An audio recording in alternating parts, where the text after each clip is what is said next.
Hello everyone and welcome to IT with Govind. In the previous session we learned why Python is very famous and why we have to go with Python programming language. We also created a program where we printed a simple message hello world and some other messages using a print statement in Python. So we are going to continue with our code, and here I will write a small program first, then I will explain you what I am doing. Okay, so it's just a two-liner code. Here I am using the same statement print which we used last time. Okay, that's it. So this is very again simple program, a two-liner code. Let me explain you.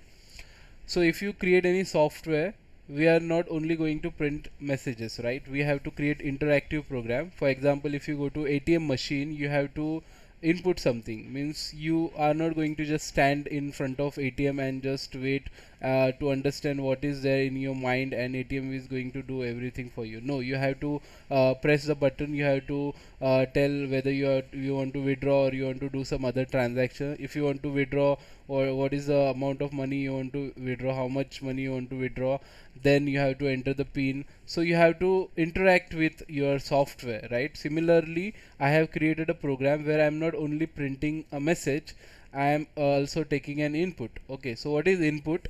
When this is my software, okay, this is very simple and small software, but take this program as a software. Okay, so when I am going to run this program, let me just click on run. Okay, run means executing your module.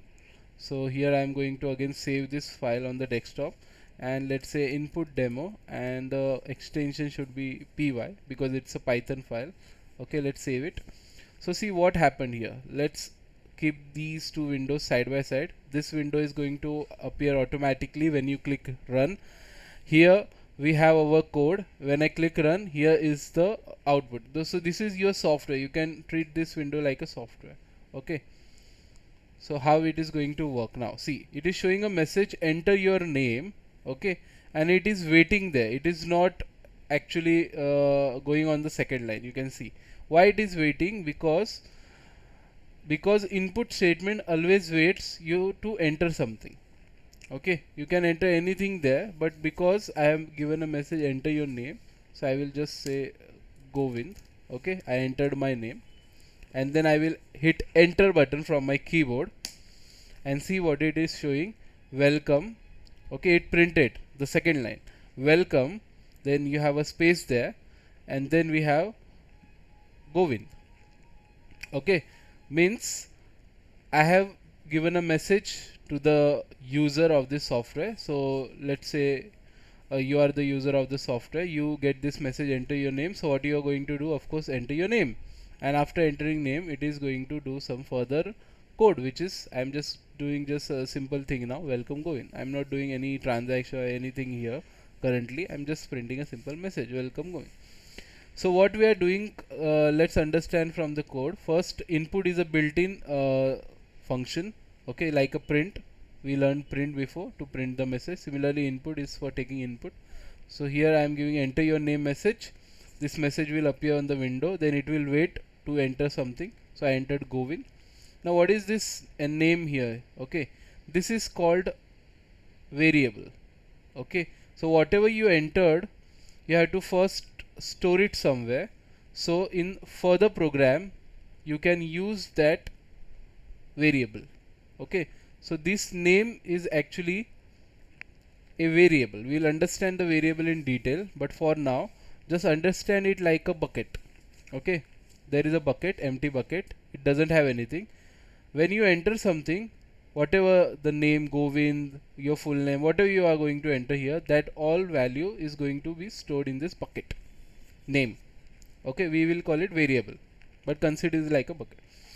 Then you can do anything with that. I will write welcome name.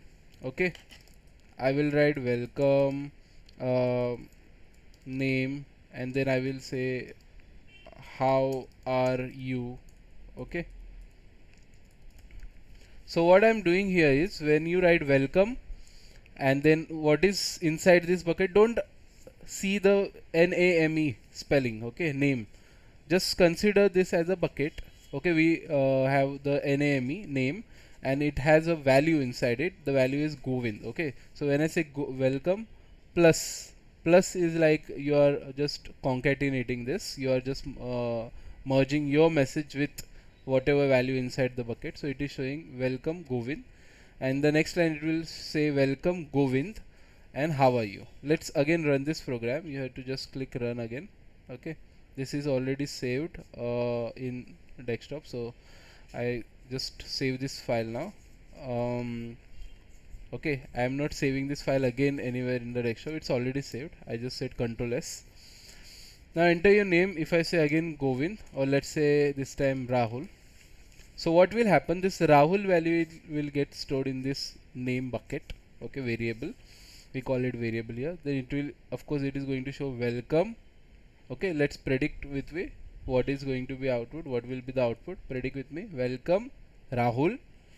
Welcome Rahul, how are you? See, welcome Rahul. Welcome Rahul, how are you?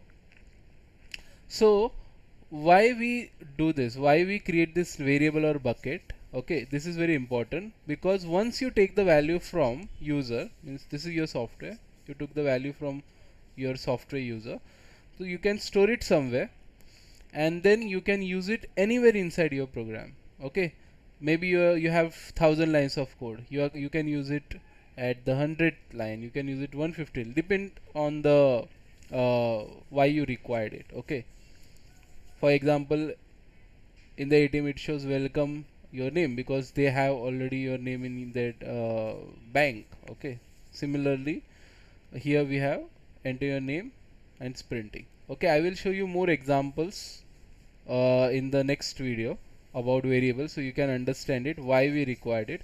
Now it's not compulsory that you should name it name, okay, because you are taking name. You can write anything. Okay, it's just a bucket. What is the name of your bucket? You can decide. I will just say nm.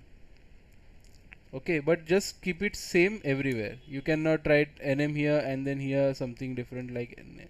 So there is a problem. If you write enter your name, so Govind value or whatever the value entered, it is to the nm, and if you write welcome nam, so it will say what is nm. The program will not understand because nm is it doesn't have anything. There is nothing nm you don't have any bucket where you took and stored value. Okay, so I will just write proper nm. See, so this bucket or a variable I told you, it's just a name identifier where you can give a name and then store the value. Okay, see, I can just click run. There is a shortcut F5 and I got this again. Enter your name. This time I will say again Rahul. See, welcome Rahul, how are you? It's same, nothing is changed. So this bucket or a variable, you can name it anything. Okay, but remember what is the bucket name, that you have to remember, because if you write nm there and in program after a few lines you write name or instead of that name. Okay, so what it will happen, what will happen if I click on this and run module. See, I will enter, let's say Rahul again. Okay, see what happened, this red color means error, something wrong with your program, it is not working, it stopped working, so there is a problem. See, it is showing, it is also giving you message, and you have to read it, understand what is the problem in your program, and you have to resolve it on your own. You can see here name name is nothing but here you have written is not defined. Did you mean nm? It is also suggesting. Wow. So whatever identifier, whatever the bucket, okay, bucket is the simple I am using. Okay, box or a bucket where you store something so you can use it later. For example, you have a box. Okay, let's say you are relocating from one house to another, so you create different boxes. On one box you write bed, one box you write kitchen, so you have all the kitchen stuff in that, right? Similarly, just take an example of real world, that's why I'm saying, but it is called variable, it is used to store a value. Okay, so enter your name, the name is stored in nm and you can use it anywhere. You can just concatenate with your messages in the double code whatever message you want to write, and that's it, done. So I will write print hello nm. Okay, you can, you have to write this plus message. So this is your message, and then whatever the value in nm, you don't know what is the value will come into this. Okay, so if I run again, okay, there is a shortcut f I'm using now. I'm not using that run. Okay, so it will be faster if I use shortcut. Let's say now current, enter. Okay, your device will restart, update or active, estimate 4 minutes. Oh, 4 minutes. So it is showing now, welcome Karan, how are you, hello Karan. So this nm doesn't have a fixed value, it changes depends on the coming input. Okay, when you run it. So this is the concept of how to take an input and what is variable. So we just started. If you have any confusion, no problem, it's very easy. I will show you more examples, okay, in next video. Please watch my next video to understand variable and input in detail. You will understand it very easily in next video, or maybe one or two videos are enough to understand input. Okay, so thank you for watching this video. Subscribe, like and share this video, IT with Govind, with others, and see you in the next video. Thank you. Bye.